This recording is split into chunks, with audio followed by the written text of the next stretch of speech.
नहमदुहु व नुसल्ली अला रसूलिहिल करीम अम्मा बाद फ़अऊज़ु बिल्लाहि मिनश शैतानिर रजीम बिस्मिल्लाहिर रहमानिर रहीम अल्लाहुम्मा सल्लि अला मुहम्मदिन नबिय्यिल उम्मी व आलिहि व बारिक व सल्लिम तस्लीमा रब्बि श्रह ली सदरी व यस्सिर ली अमरी वहलुल उक़दतम मिन लिसानी यफ़क़हू क़ौली। आज का सबसे अहम मौजू जो आप लोगों के सामने पेश करने जा रही हूँ वो है गुस्ल, यानी औरत पर गुस्ल कब वाजिब होता है।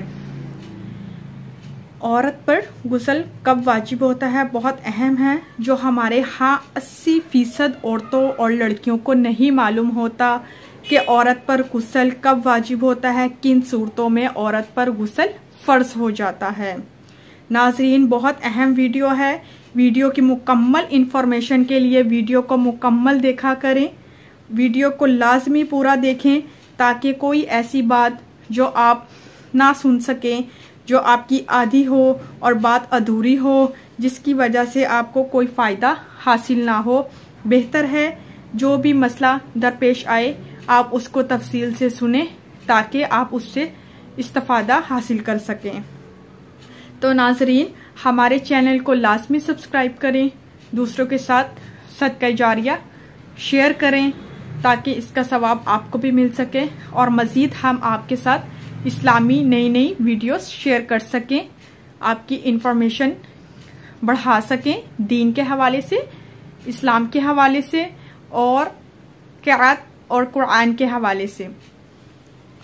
तो हम शुरू करते हैं अपना मौजू कि औरत पर गुस्ल कब वाजिब होता है, किन सूरतों में वाजिब होता है। उसकी चंद एहतियातें हैं जो आपके साथ शेयर कर रही हूँ। गुस्ल के मुतालिक चंद ज़रूरी बातें जो आपने जिनका ख़ास ख्याल रखना है वो क्या है। नाखून पर नेल पॉलिश या जिस्म के किसी हिस्से पर कोई ऐसी चीज़ लग जाए जिसकी वजह से पाकी जिस्म पर पानी ना पहुंचे, अगर बाल बराबर जगह भी खुश्क रह गई तो गुस्ल नहीं होगा। यानी अगर लड़कियों ने हाथों पर नेल पॉलिश लगाई है और वो समझती हैं कि नेल कलर के साथ वो गुस्ल कर लेती हैं तो उनका गुस्ल नहीं होता, लिहाजा उन्हें नेल पॉलिश उतार कर ही, रिमूव करके ही गुस्ल करना होगा और फिर ही गुस्ल होगा। अगर गुस्ल ना हो तो इंसान पाक साफ नहीं होगा। इसकी एहतियात ना की तो इंसान सारी जिंदगी नापाक होता है।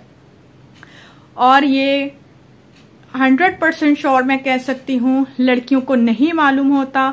लड़कियां, औरतें शादी से आती हैं, उनके हाथों पे नेल कलर लगा होता है और इसके साथ ही वो अक्सर हैज के साथ भी वो अपने आप को पाक कर लेती हैं, या वो किसी भी कंडीशन में हो जो उनके गुस्ल के फ़राइज़ में शामिल हैं, वो अपना गुस्ल करती हैं तो वो समझती हैं कि हम पाक हो गए, जबकि वो पाक नहीं होती, नापाकी की हालत में रहती हैं। तो ख्याल रहे, नाखून की पॉलिश उतार कर ही आप गुस्ल कर सकते हैं। दूसरा, अगर हाथ में अंगूठी या कान में बाली या रंग या नाक में नथ हो तो इन्हें हला लें। यानी अगर आपने हाथ में रिंग पहनी है कोई तो आप उसे गुस्ल करते हुए उसको हलाएंगे, उसे रिमूव करेंगे, ऊपर नीचे करेंगे ताकि पानी आपकी उंगलियों के तक पहुंच जाए, हलल हो जाए और आपके कानों में पहनी हुई बालियां या झुमके जो भी हैं आप उनको हलाएंगे ताकि अच्छी तरह वहां पानी पहुंच जाए। इसी तरह अगर किसी के नाखून बड़े हों तो वह नाखून के नीचे पानी पहुंचाए। अगर पानी नहीं पहुंचा तो गुस्ल नहीं होगा। यानी बाज़ औक़ात ऐसा होता है कि लड़कियां नेल बढ़ा लेती हैं तो वो गुस्ल करती हैं तहारत के लिए, पाक होने के लिए, जैसे वो जुम्मे का गुस्ल भी लोग करते हैं, जुम्मे के लिए भी। और इस तरह अगर गुस्ल करने के लिए आप जाते हैं और आप समझते हैं कि आप नमाज जुम्मा अदा करने लगे हैं या जुम्मे की फजीलत के हवाले से आप अदा करने लगे हैं तो उसका गुस्ल कर रहे हैं, लेकिन अगर आपके नेल बढ़ रहे हैं और उसके वहां तक पानी पहुंचना जरूरी है। लेकिन अगर नेल के नीचे जो स्किन है, मांस है, वहां पर पानी नहीं पहुंचा तो आपका गुस्ल नहीं होगा।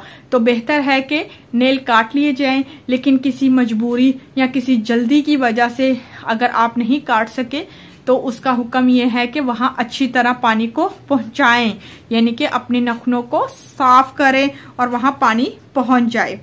गुस्ल ऐसी जगह किया जाए जो पाप पड़ता हो या खुली जगह गुस्ल करें तो इतना कपड़ा जरूर हो जिससे सतर छुप जाए। गुस्ल करते वक्त नंगे बदन दूसरे आदमी से बातचीत ना की जाए, यानी अगर आप गुस्ल कर रहे हैं और तो आप नापाकी की हालत में हैं और आप गुस्ल के लिए जा रहे हैं तो आपने किसी दूसरे से बातचीत नहीं कर सकते।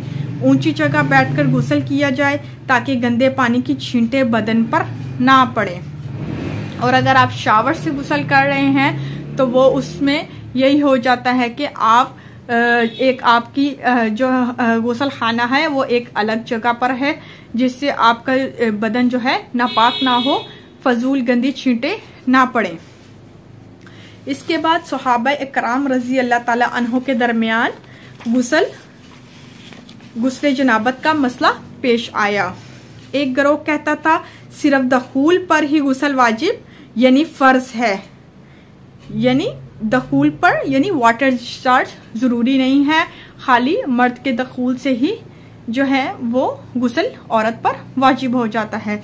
जबकि दूसरा गिरोह कहता था कि दखूल के साथ इंजाल भी शर्त है, यानी मनी का निकलना, वाटर डिस्चार्ज होना भी शर्त है और गुस्ल फर्ज है। मगर मसला हल नहीं हुआ तो ये मसला हजरत आयशा उम्मुल मोमिनीन हजरत आयशा रजी अल्लाह ताला अन्हों के पास ले जाया गया और उन्होंने फरमाया इज़ा जलसा बैन शुहबुल अरबा व मसल खतानुल अख्तानी व कद बासल गुस्ल, यानी तो मसला साबित हुआ कि जब मर्द औरत की 4 शाखों में बैठ गया तो उस पर औरत पर गुस्ल वाजिब है, और मर्द का मखले खतना औरत के मखले खतना से मस कर गया तो गुस्ल वाजिब हो जाता है, फर्ज हो जाता है, यानी मनी का निकलना शर्त नहीं है, यानी सिर्फ दखूल पर ही औरत पर गुस्ल वाजिब हो जाता है।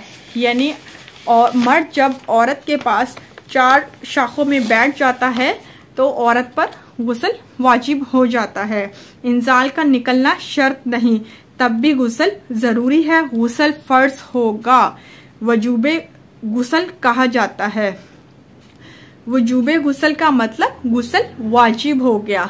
वजूबे गुस्ल की हालत को जनाबत का गुस्ल कहते हैं। जनाबत का मतलब जम से निकला है, जनाबत का मतलब जम से निकला है। जम पहलू को कहते हैं, यानी बचाना खुद को। आपने गौर किया होगा कि तहारत के मसाइल बहुत ज़्यादा तफसील के साथ अपने अंदर बहुत सी डिटेल्स रखते हैं। ये सिर्फ इंसान की ज़ाहरी ज़िंदगी ही नहीं बल्कि निजी ज़िंदगी के साथ भी इसका ताल्लुक है। तो आप सल्लल्लाहु अलैहि वसल्लम ने फरमाया कि इंसार की ख़वातीन की तारीफ़ की जाए कि इंसार की ख़वातीन को हया दीन का इल्म हासिल करने से नहीं रोक सकता, यानी कि ख़वातीन को हया दीन का इल्म हासिल करने से नहीं रोकता। यानी ख़वातीन जो इंसार की ख़वातीन थी वो अब इल्म हासिल करने के लिए हया की तरफ नहीं देखती थी कि शायद ये बात करने से हम शर्म महसूस करते हैं या हमारी उसमें कोई कमी आ जाएगी इज्जत में, तो वो इसके बारे में इल्म हासिल करना बहुत खूब से जानती थी और अपना इसको अच्छा समझती थी, फख्र महसूस करती थी। तो हुजूर पाक सल्लल्लाहु अलैहि वसल्लम ने उनकी तारीफ कुछ इस तरह की। सवाल ये है कि इतनी तफसील क्यों, लेकिन इतनी ना समझी नहीं करनी चाहिए। दीन का इल्म हासिल करने से शर्माना नहीं चाहिए क्या कहीं आप अनजाने में कोई गलती करते रहें। गुस्ल फर्ज होने के 4 बड़े असबाब वजूहात हैं। गुस्ल फर्ज होने के असबाब यानी मर्द का औरत की 4 शाखों में बैठना पहला, ठीक है, यानी मर्द का औरत की 4 शाखों में बैठना, यानी मर्द का औरत के करीब जाना, नंबर 1। दूसरा, मनी का शहवत से खारिज होना यानी वाटर डिस्चार्ज, बदख्वाबी से एहतलाम का होना और देखने पर मालूम हो कि ये मनी है, यानी ख्वाब में अगर आपने एहतलाम किया और उससे आप बाद में ख्वाब भूल गए कि क्या ख्वाब थी, लेकिन आपको लगता है कि आपका वाटर डिस्चार्ज है, तो आपको चाहिए कि आप गुस्ल करें। औरत का हैज़ और निफास से फारिग होना, हैज़ यानी जब औरत को पीरियड्स आते हैं, अयाम के दिन आते हैं, अयाम हैज़ आते हैं, तो वो 5 या 7 दिन के लिए उसके बाद उसको गुस्ल करना वाजिब हो जाता है, ज़रूरी हो जाता है। और निफास से फारिग होना यानी बच्चे की पैदाइश के बाद भी औरत पर गुस्ल वाजिब है।